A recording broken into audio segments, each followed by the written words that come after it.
morning and welcome to Rising. We have such a great show for you today. We're here on Monday morning, rested and relaxed after a really gorgeous weekend in the nation's capital. The temperatures came down. It's just been lovely to be outside finally. I am delighted the temperatures and the humidity came down. I was in New York for the weekend, which was equally lovely, but glad to be back here. Yes. Glad to be with you. Glad to be discussing the news, and I think you're doing a Niall's Notes today on a very serious subject, but I have my opening radar on an even more serious, world consequential topic. The gravest of topics, Robby.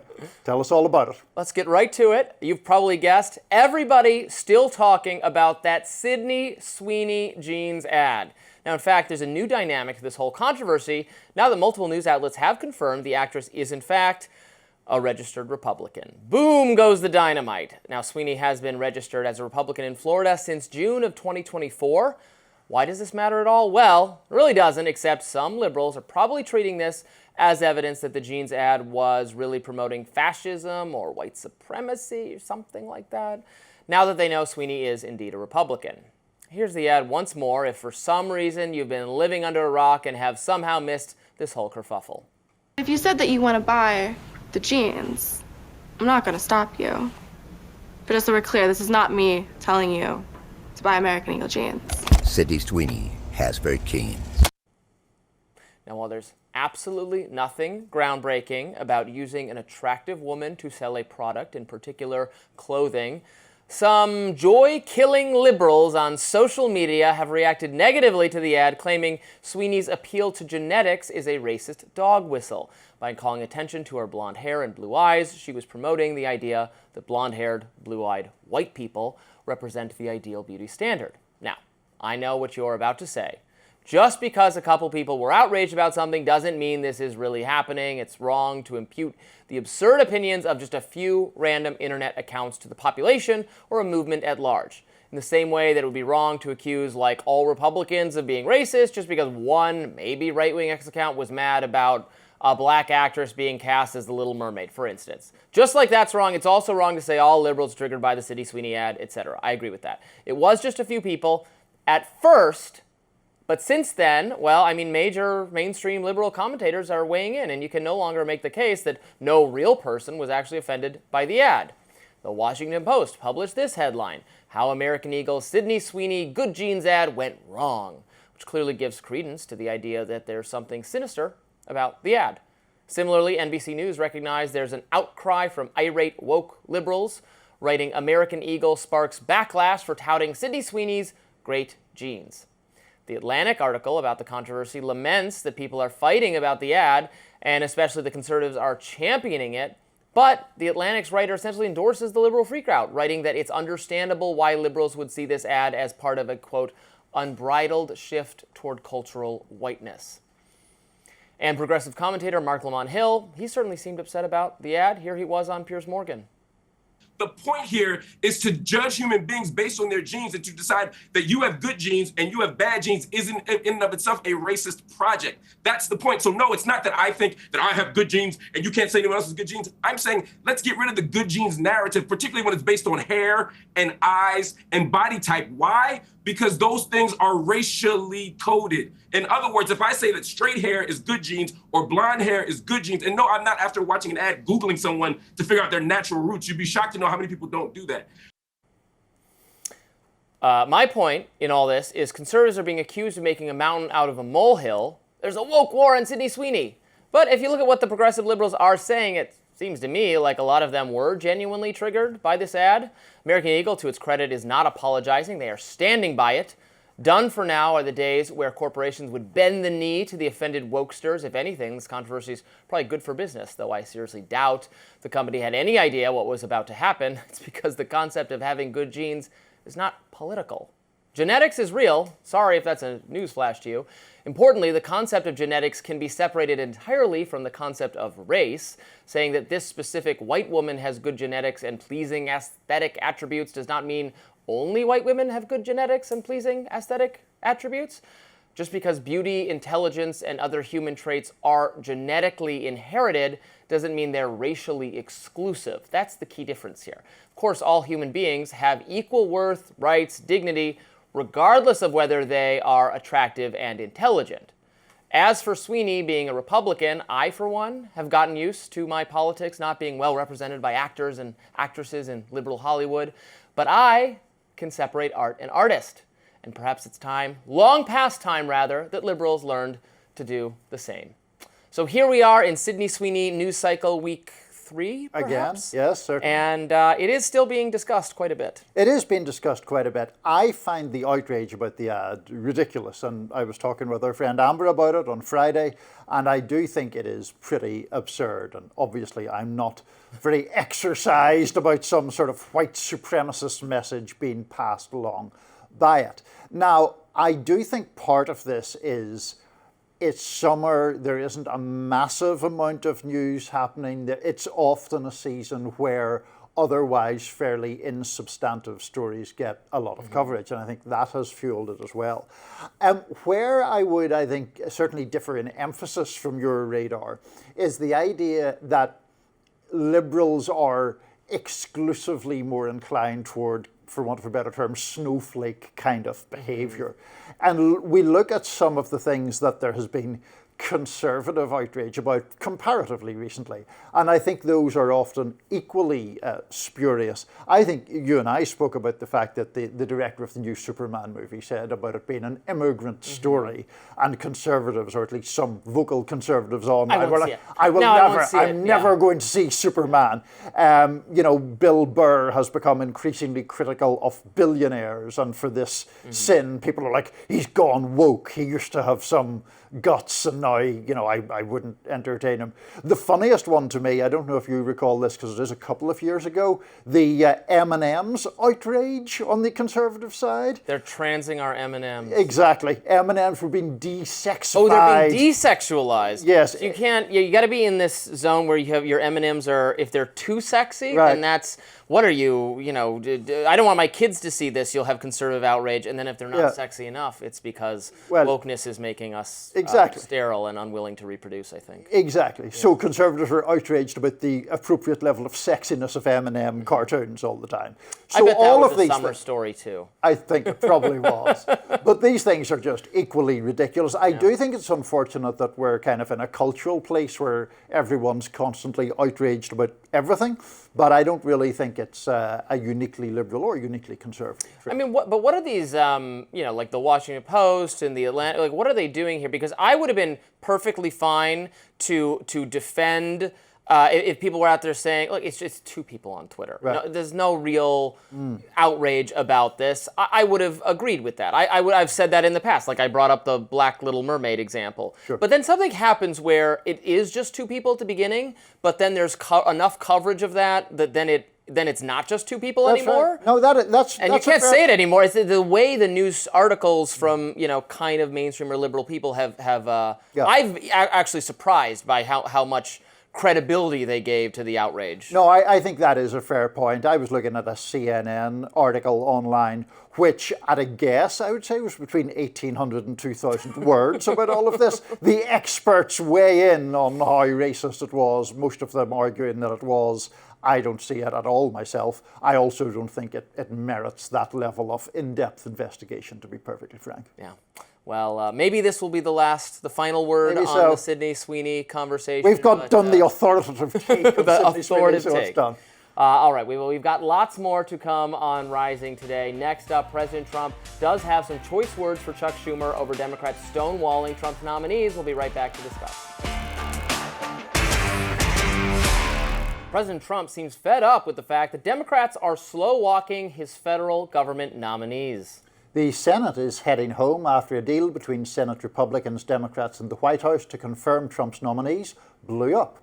As part of the deal, Democrats wanted no more DOGE-style rescissions packages and for the White House to unfreeze billions in NIH and foreign aid funding. Trump, however, was not having it, writing in part on Truth Social, quote, "This demand is egregious and unprecedented and would be embarrassing to the Republican Party if it were to be accepted. It is political extortion by any other name. Tell Schumer, who's under tremendous political pressure from within his own party, the radical left lunatics take their deal elsewhere, so to speak." Trump then told Republicans not to accept Schumer's offer and to go home and tell their constituents how Democrats are bad people. Schumer responded to Trump's Truth Social tirade. Let's watch that. This says it all. Donald Trump tried to bully us, go around us, threaten us, call us names, but he got nothing. And he walked away with his tail between his legs. One of these days, Trump is going to have to learn that he needs to work with Democrats to help the American people. The Trump Republican go-it-alone strategy ain't working, and the American people aren't happy.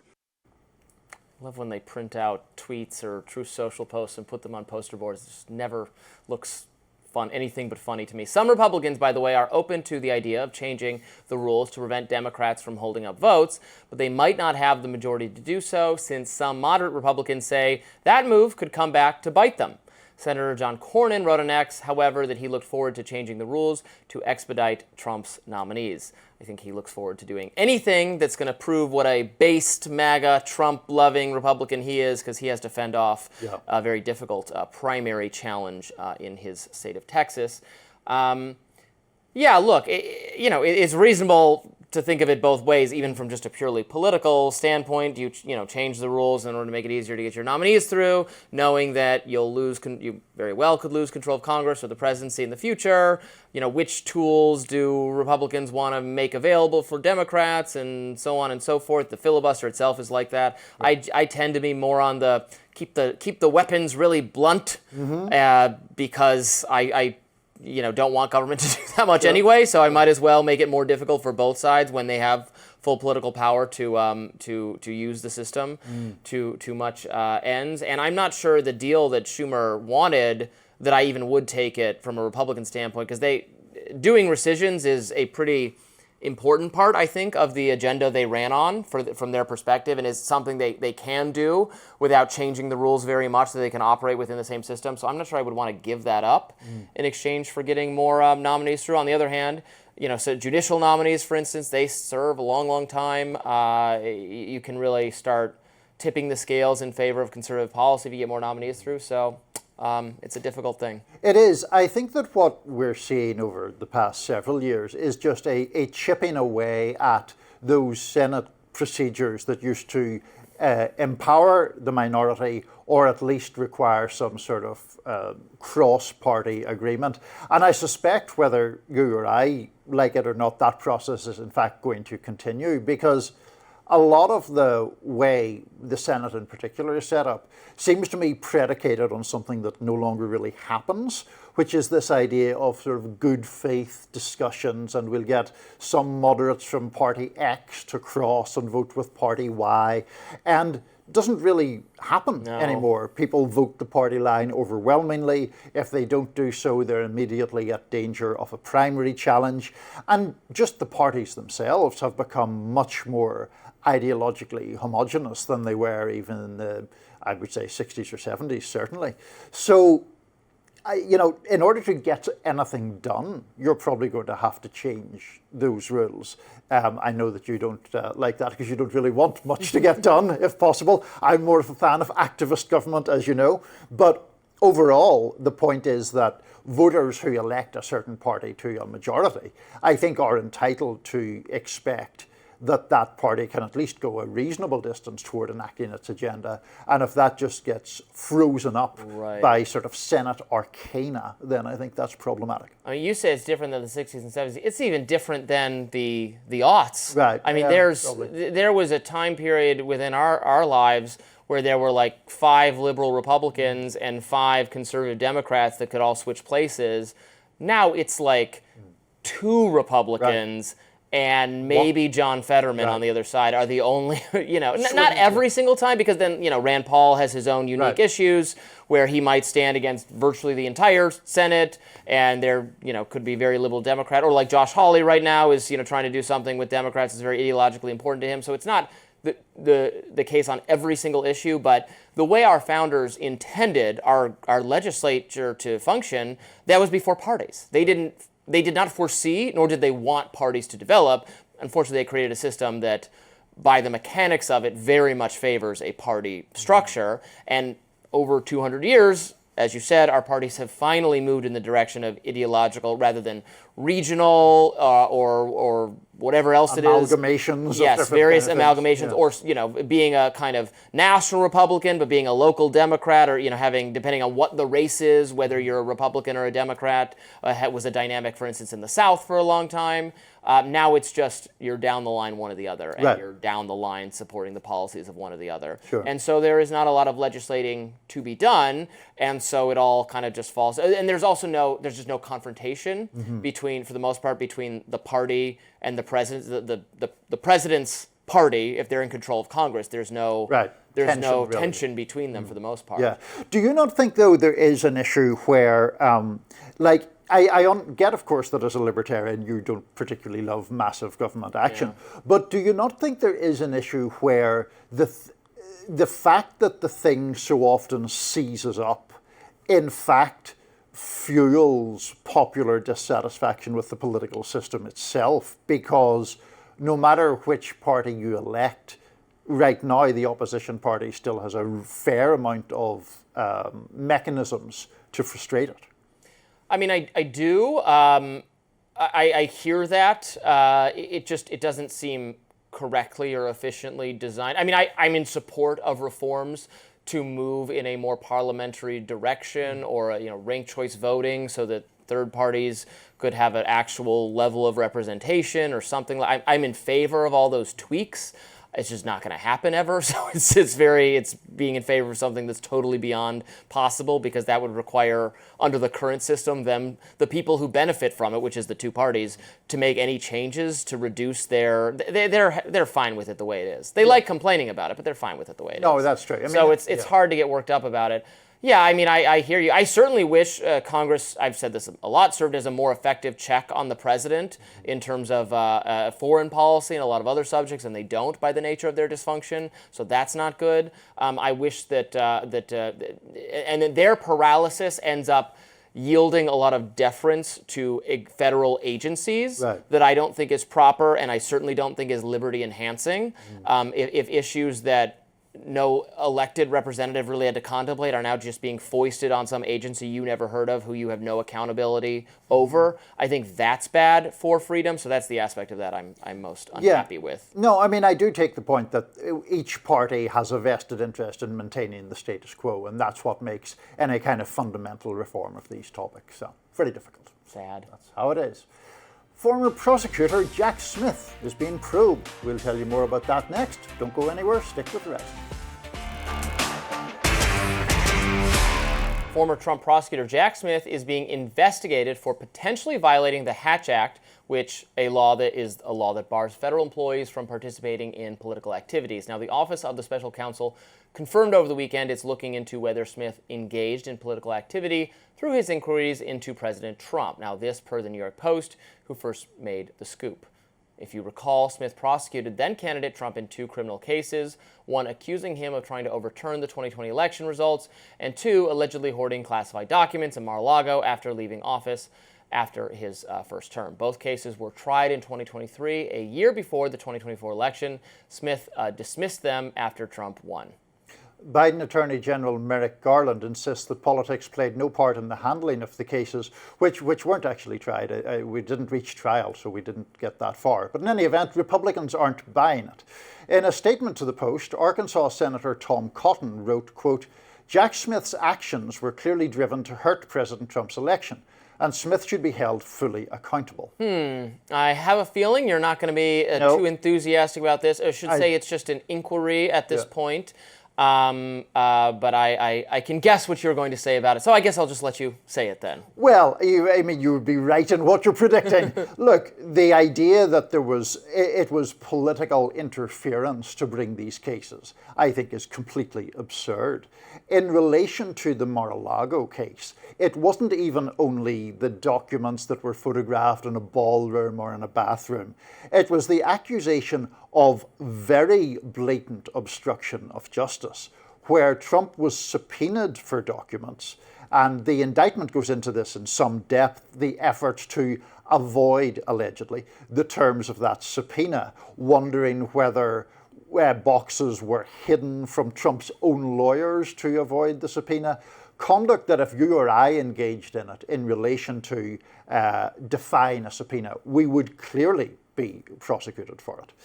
Now, in relation to January the 6th, I mean, look, we have talked numerous times about Trump's efforts to overturn that election. I think there was a very strong case to be made, and it's not only to do with his claims of election fraud, false though they are, it's to do with the actual actions taken. The Brad Raffensperger phone call, find me the votes, the efforts to put forth fake slates of electors. None of this is political interference. It has been presented as that to try to rewrite history. Yeah, I'm hard pressed to say that.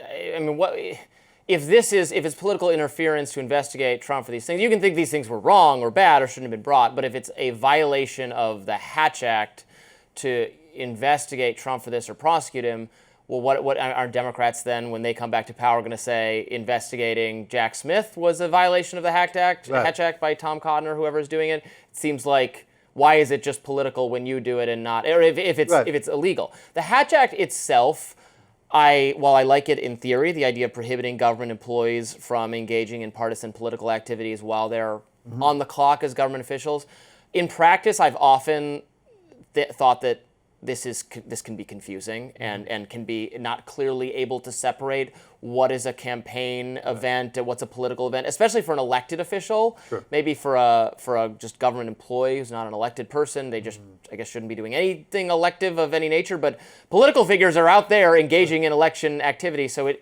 starts to get a little confused. Is this photo op that speaks to the good a government agency is doing? Isn't that by its very nature political? But the Hatch Act's trying to prevent that. Do you know what I mean? It's kind of vague overall and hard to enforce. While I like the idea of doing this, I think it can create confusion. And then ambiguities in the law lend themselves to politically motivated prosecutions, because then you can find some way to construe this as technically impermissible. Sure. Campaign activity, like that's always an option for you. Right, and in relation to the Jack Smith thing and the point you raise about the idea that it is a violation of the Hatch Act to do something that would impair someone's future election chances, the logical extension of that argument is a candidate can never be investigated because by having the investigation, you're going to harm their chances of election. So it basically incentivizes criminality on the part of political candidates, because anyone who investigates it will be accused of violating the Hatch Act. It's silly, opportunistic stuff in my view. Up next, Trump fires the Commissioner of the Bureau of Labour Statistics over weak job numbers. Is truth in danger? I'll talk about that in my notes today. Stick around for that. All right, Niall, the world wants to know what's in your notes today. I'm sure the world is craving it, Robby. Well, President Trump is trying to rewrite history with his little Sharpie again, metaphorically speaking, of course. But this time it's serious. Trump fired the head of the Bureau of Labour Statistics on Friday. Her name is Erika McEntarfer, and she was a well-respected but pretty low-profile government figure until 3 days ago. What was her fireable offence? The Bureau gave out information that Trump doesn't like. Specifically, the latest job numbers were bad. The Bureau found that just 73,000 new jobs were created last month. It also revised down the jobs created in the previous 2 months by a substantial 258,000. Those numbers reflect badly on Trump's economy, so he fired her. To add further to the grim absurdity of it all, the numbers in question aren't even controlled by the Commissioner. You don't need to take my word for that. Here's the man Trump nominated to the same position during his first term, Bill Beach, speaking with CNN's Casey Hunt on State of the Union yesterday. The president said that the BLS commissioner rigged these numbers. Yeah. What do you think? There's no way for that to happen. The commissioner doesn't do anything to collect the numbers. The commissioner doesn't see the numbers until Wednesday before they're published. By the time the commissioner sees the numbers, they're all prepared. They're locked into the computer system. The only thing the commissioner does on Wednesday is to kind of do the edits on the text. So there's no hands-on at all for the commissioner. Beach, to his credit, has slammed Trump's decision to fire McEntarfer. In a social media post, he called the move, quote, totally groundless, and said it sets a dangerous precedent. Indeed, it does. It's a much more dangerous version of the Sharpie debacle of his first term I mentioned at the start. Back then, in 2019, Trump made a mistake by suggesting Alabama was in the path of a hurricane. It wasn't. But to conceal the fact that he was wrong, a map was produced on which the storm's projected path had been crudely changed with a Sharpie. You can see it there. As goes Alabama, so goes the world. And when it comes to the American economy, we actually do need to know what really is barreling our way and what isn't. Trump doesn't care about any of that. He wants the numbers to be tailored to fit his narrative, right or wrong. And if you don't go along, you wind up fired. Very North Korea, and very dangerous to anyone who cares about truth in America. Bill Beach is at least holding on to his dignity by voicing his dissent. That's more than can be said for the Trump courtiers like economic advisor Kevin Hassett, rushing to prop up the president's arguments, regardless of how obviously false they are. Here's Mr. Trump giving his context for the decision yesterday evening, speaking in Allentown, Pennsylvania. And if you remember, just before the election, this woman came out with these phenomenal numbers on Biden's economy. Phenomenal numbers. And then right after the election, they announced that those numbers were wrong. And that's what they did the other day. So it's a scam, in my opinion. Literally none of that is true. How phenomenal were the numbers supposedly cooked up to help Kamala Harris win the election? They were very, very bad. The final report before polling day showed a mere 12,000 new jobs had been created the previous month. The New York Times story about those numbers, published 4 days before the election, was headlined, "US job growth stalls in days before vote." The reaction of one Donald J. Trump to those numbers at the time was, quote, "Today's jobs report is a great embarrassment for our nation." And, by the way, Trump's other suggestion, that phenomenal numbers intended to help Harris win were revised down to the real figures afterwards, that's untrue as well. The numbers were revised upwards. The first report after the election tripled the estimated job gains in October 2024 to 36,000. The next report after that nudged them up again to 43,000. So, the short version, what Trump claims is the opposite of the truth. It's complete nonsense. Will his fans care? Probably not. One of the main things that mystifies me about the most hardcore Trump supporters is their tendency to cheer on a man who so blatantly lies to their faces, and then congratulate themselves on their toughness for doing so. They are extraordinarily willing to believe that nefarious motives lie behind any and every criticism of him, and extraordinarily willing to overlook the utter lies he spouts to lead them along to that conclusion. It's Hall of Mirrors stuff. That's the problem with Trump, though. He constantly distorts the truth. He renders fact as fiction and fiction as fact, and he always has.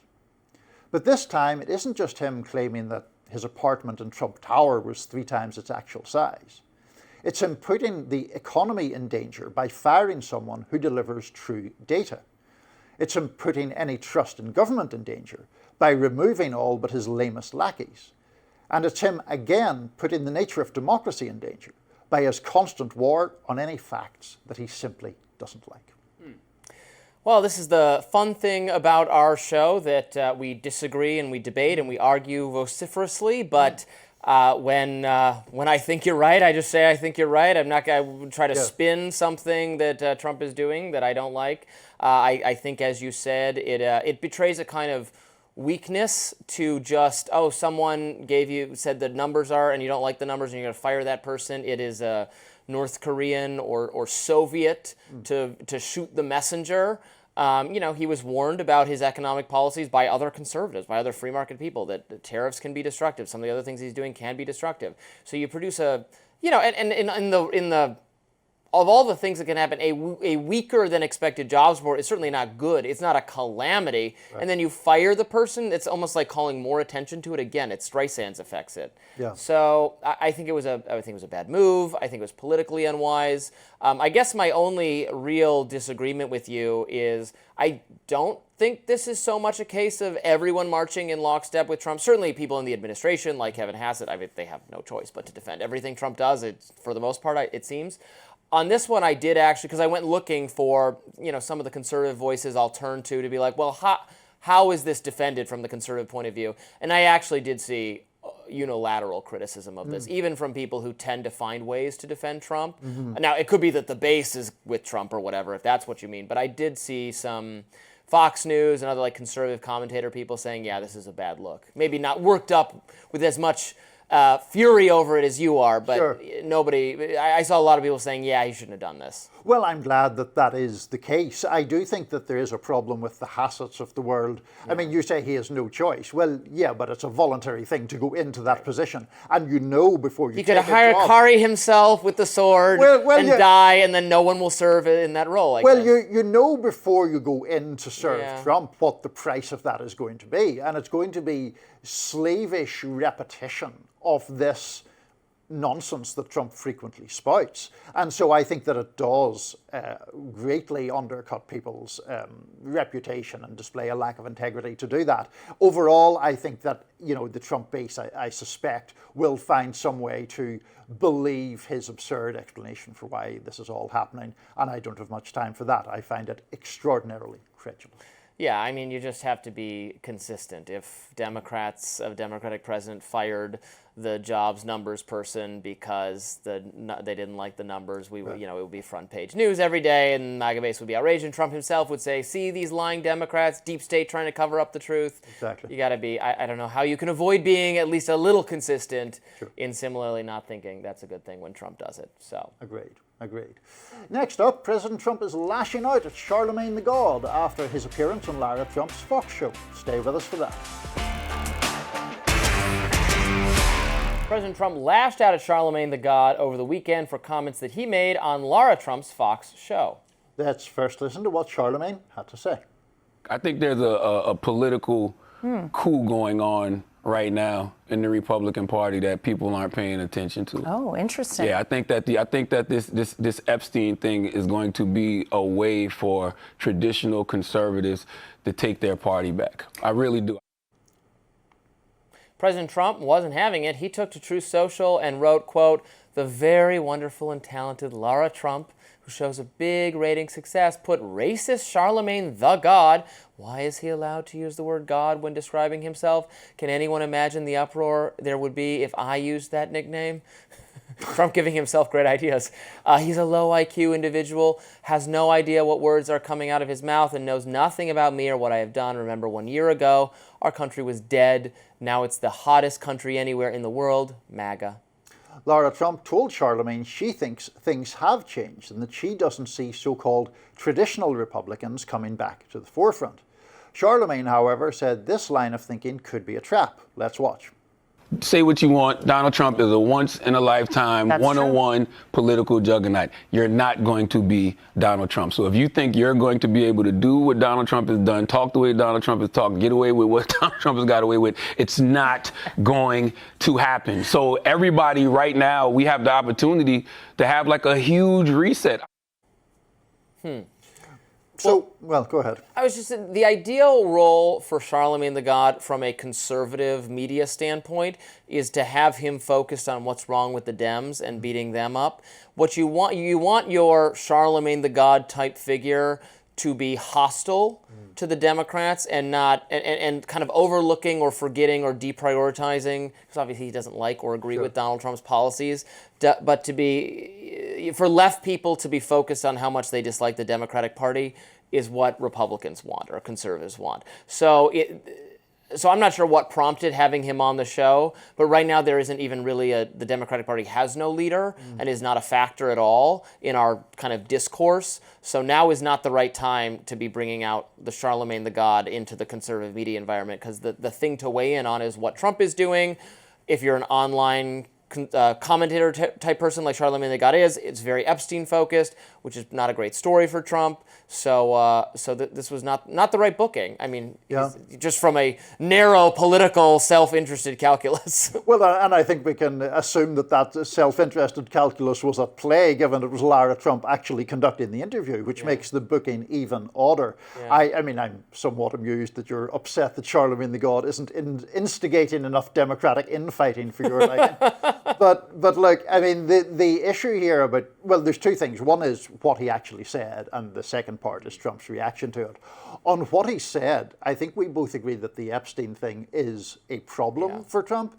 I don't think it's a problem in quite the way Charlemagne is arguing, because I don't think that the traditional Republican Party is somehow going to sweep back and because of that, and depose the MAGA people. I think the danger, in fact, for Trump is the propensity of the Epstein story to divide those MAGA people, and we have seen that certainly among online commentators, but more broadly on social media, a dissatisfaction from people who are usually very supportive of Trump about his actions regarding Epstein. And Democrats right now are talking about releasing the Epstein files. Even if they're total hypocrites about it, it just makes the politics of this issue a little bit more confused for people, or for winnable, gettable, persuadable, in the middle type. In the middle is kind of not the right terminology for them, but you know what I mean. Joe Rogan type people, even again, Charlamagne the God type people, viewers of his show are not very enthusiastic about Democrats as a rule, or have not been. They're enthusiastic about Bernie Sanders, maybe other Democrats. Of a more progressive bent, but they're just not really enthusiastic about where the party is. So this is an issue now where the party is bringing themselves a little bit back into their good graces, and they're remembering, finding time for criticisms of Republicans. It's not what you want if you're Trump, if you're the Trump movement. Well, what you also don't want if you're Trump is necessarily to be refocusing attention on this story, or finding ways to give a story that is damaging for you new legs. And that's what he has continually done on the Epstein stuff, bringing it up again and again. Now, in relation to the way he criticized Charlemagne the God, yes, parts of it were kind of amusing and Trumpy, and his musings about what if he called himself Donald the God, presumably, or Trump the God, and would there be outrage? Of course there would.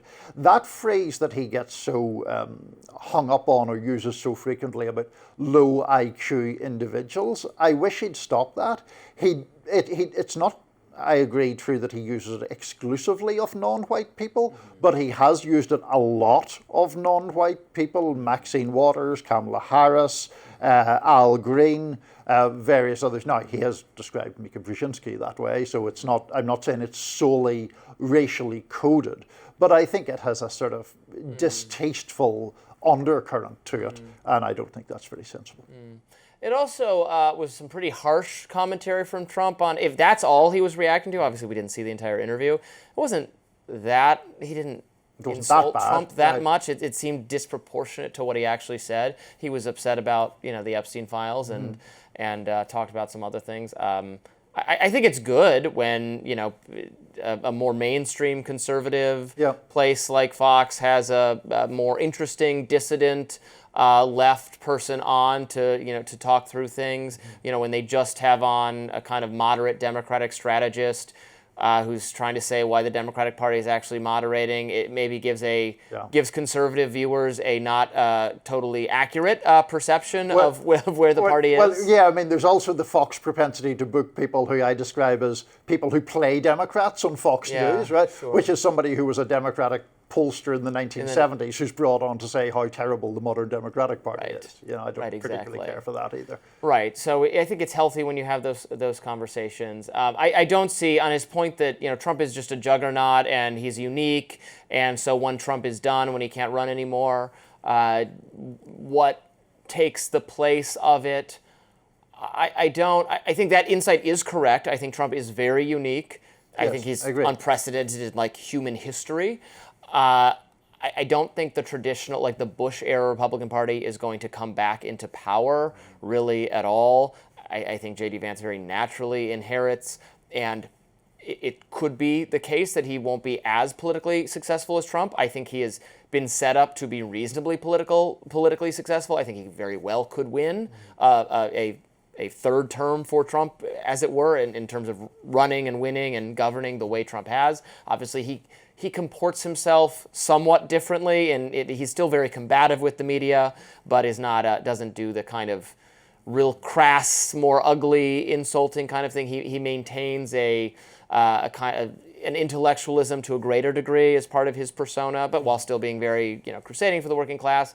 I think it will be a Trump version or Trump policies with a somewhat different person presenting them, but it doesn't fundamentally reset the Republican Party back to where it was. No, I agree that it doesn't fundamentally reset the party. And it might not be as successful as Trump, but it's not obvious to me that it's going to fail without him. Well, it's not, no, that's fair. It's not obvious that it's going to fail. What I think is an important point to stress, though, is a lot depends on how the next approximately 3 years goes, because it seems to me very plausible that some of these Trump policies, be it tariffs, be it the ultra hard line on immigration, be it what I consider an erosion of basic democratic pluralism, I think a lot of those could backfire. And so regardless of whether J.D. Vance is a talented political figure or not, or whether it's some other nominee or not, it could just be the case that people want a new direction again.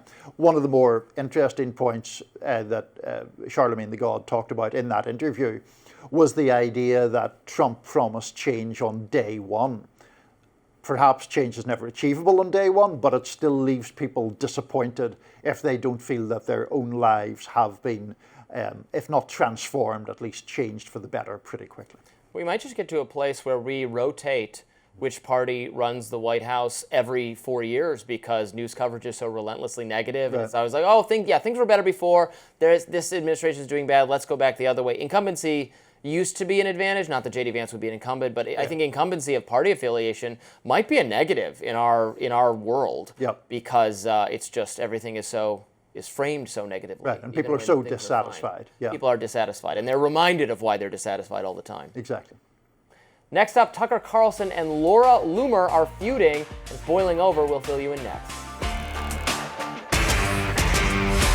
MAGA infighting keeps getting worse. Right-wingers Tucker Carlson and Laura Loomer are ramping up their war of words. Carlson seems to have sparked the spat after telling the New York Times that Loomer is like a, quote, child wielding a loaded firearm called Twitter. Loomer quickly responded on X, writing, quote, I'm so glad so many people are starting to see what a terrible person Tucker Carlson is. I'm glad people's eyes are opening to what a fraud this guy is. An hour later, she shot off another rather ominous post, writing, quote, do you want to know something about Tucker Carlson that nobody knows except me and about 3 other people? Something that should be the nail in his coffin that makes everyone realize what a fraud he is? The latest tussle between the pair follows months of discord over President Trump's foreign policy, specifically on Israel and Iran.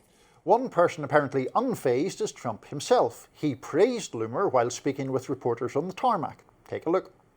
Very nice. I mean, I know she's known as a radical right, but I think Laura Loomer is a very nice person. I've known her for a long time.